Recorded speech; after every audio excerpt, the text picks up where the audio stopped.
2022 में यूपी उत्तराखंड के साथ जिन 5 राज्यों में चुनाव हुआ था, उसमें 2012 से 2022 के बीच सबसे ज्यादा वोटर उत्तराखंड में बढ़े। आपको यकीन नहीं होगा यह आंकड़ा देखकर, 2012 से 2022 वोटर बढ़े। इसका आंकड़ा आपको बता रहा हूं, जिन 5 राज्यों में पिछले साल चुनाव। पंजाब में वोटर कितने बढ़े आपको पता है? पंजाब में 21% बढ़े वोटर, 21%। यूपी में वोटर कितना बढ़ा? 18% ऊपर गया इन 10 साल में 18% वोटर बढ़ा। मणिपुर में चुनाव था, उसी मणिपुर में वोटर कितना बढ़ा आपको पता है? 14% बढ़ा, 14% अप गया।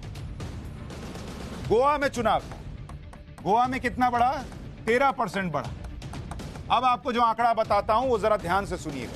उत्तराखंड, इस उत्तराखंड में इन 10 सालों में 2012 से 2022 के बीच में जो वोटर की संख्या बढ़ी वो 30% बढ़ी बॉस। देख रहे हैं आप? और इसीलिए एक्सपर्ट चिंता जता रहे हैं कि ये क्या हो रहा है उत्तराखंड में। 30% वोटर्स की संख्या बढ़ गई 10 साल के अंदर, जबकि यूपी जैसे बड़े राज्य में 18%, पंजाब में 21%, कहीं 20%, 21% से ज्यादा नहीं है। उत्तराखंड में सीधा 30% वोटर बढ़ गया 10 साल में। और उत्तराखंड में जिन जिलों में सबसे ज्यादा वोटर बढ़े, उन जिलों को अगर आप देखेंगे तो सबसे ज्यादा वोटर कहां बढ़े उत्तराखंड में? वोटर बढ़े उत्तराखंड में, ये आपको उत्तराखंड का बता। देखिए किन जगहों पर बढ़े।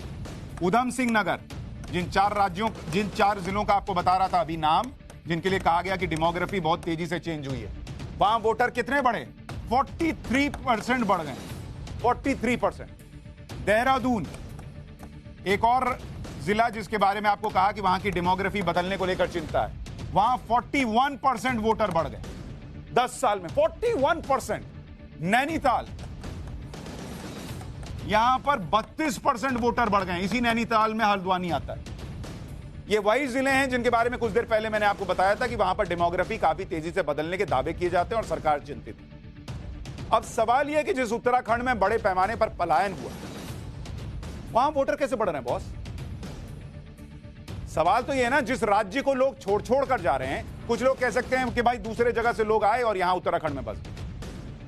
पर सवाल तो यह है बॉस कि यहां पर उत्तराखंड में आपने ओवरऑल देखा 30% वोटर बढ़ गया है। जिलों का बता रहा हूं वहां 40% बढ़ गया है। और उत्तराखंड में पलायन का आंकड़ा क्या है आपको पता है? पलायन मतलब जो लोग राज्य छोड़कर जा रहे हैं। एक आरटीआई से पता चला कि उत्तराखंड में 10 साल में 5 लाख लोग पलायन कर गए। और इसमें भी 1 लाख से ज्यादा लोग हमेशा के लिए उत्तराखंड छोड़कर चले गए और 3,83,000 लोगों का काम की तलाश में उत्तराखंड से पलायन हुआ। 3,946 गांव ऐसे हैं जहां पूरा गांव पलायन कर गया, जिसे घोस्ट विलेज कहते हैं। 3,946 गांव, इनको घोस्ट विलेज कहते हैं, मतलब जहां पर कोई नहीं रहता। तो अब मुझे यह बताइए कि जिस उत्तराखंड को वहां के स्थानीय लोग 5-5 लाख लोग छोड़कर चले जा रहे हैं, उन्हें लग रहा है यहां पर काम के लिए जो है अच्छा माहौल नहीं है या विकल्प नहीं है, दूसरी जगह चला जाए। वहां क्या बाहर से आके लोग जो है वो इसलिए बस जा रहे हैं कि अरे उत्तराखंड कमाल का है, और इतनी बड़ी संख्या में आके बस जा रहे हैं कि वहां पर वोटर प्रतिशत जो है 10 साल में 30% बढ़ जाए। इसलिए सरकार वहां चिंतित है, वहां एक्सपर्ट्स चिंतित है। ये डेमोग्राफी में चेंज हो रहा है या डेमोग्राफी में चेंज किया जा रहा है पॉलिटिक्स के।